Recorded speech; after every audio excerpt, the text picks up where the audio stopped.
আমরা অনেকে Google Chrome ব্রাউজারটা install দিতে পারি না, তাদের জন্য আজকের ভিডিও। প্রথমে উইন্ডোজ 10 এর ডিফল্ট ব্রাউজার মাইক্রোসফট ইটস এখানে ক্লিক দিব। জাস্ট এখানে লিখব গুগল ক্রোম ডাউনলোড। এই লিঙ্কে ক্লিক দিব।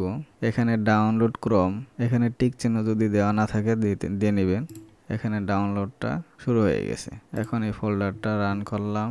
এখন এটা রান এস অ্যাডমিনিস্ট্রেটর হিসাবে রান করলাম। এটা 1 মিনিট সময় নেবে। এটা অবশ্য আপনার ইন্টারনেট কানেকশনের উপরে নির্ভর করবে। ইন্টারনেটের স্পিড বেশি থাকলে সময় কম নেবে, আর স্পিড যদি কম থাকে তাহলে সময় বেশি নেবে। এখন যখন ইনস্টল হয়ে গেছে তখন এরকম ইন্টারফেস দেখাবে। এখানে দেখেন দুইটা অপশন আছে, একটা হচ্ছে সাইন ইন আর একটা হচ্ছে ডোন্ট সাইন ইন। যদি আপনার কাছে কোনো জিমেইল না থাকে তাহলে ডোন্ট সাইন ইন দিবেন, আর যদি জিমেইল থাকে তাহলে সাইন ইনে ক্লিক দিবেন। তো সাইন ইনে ক্লিক দিলে আপনার ব্রাউজিং হিস্টোরি, পরে বুকমার্কস ইত্যাদি আলাদা ফিচার ব্যবহার করতে পারবেন। তাই এখন আমি সাইন ইনে ক্লিক দিলাম। আমার ইমেলটা দিয়ে দিব।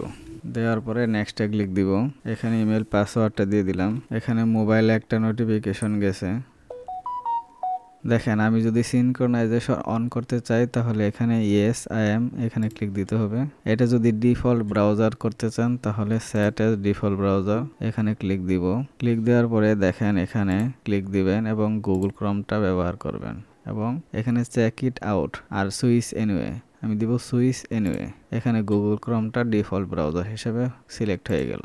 এখন দেখেন এখানে গট ইট দিয়ে দেখেন আমি অন্য পিসি বা ল্যাপটপে সাইন ইন করা ছিল, এগুলো বুকমার্কসগুলো অটো সিনক্রোনাইজ হয়ে গেছে। ঠিক আছে, এখন এখানে যদি আরেকটা ইমেল দিয়ে আপনি লগ ইন করতে চান সেটাও সম্ভব। এটা আলাদা একটা প্রোফাইল তৈরি করবে। এর জন্য এই 3 ডটে ক্লিক দিবেন।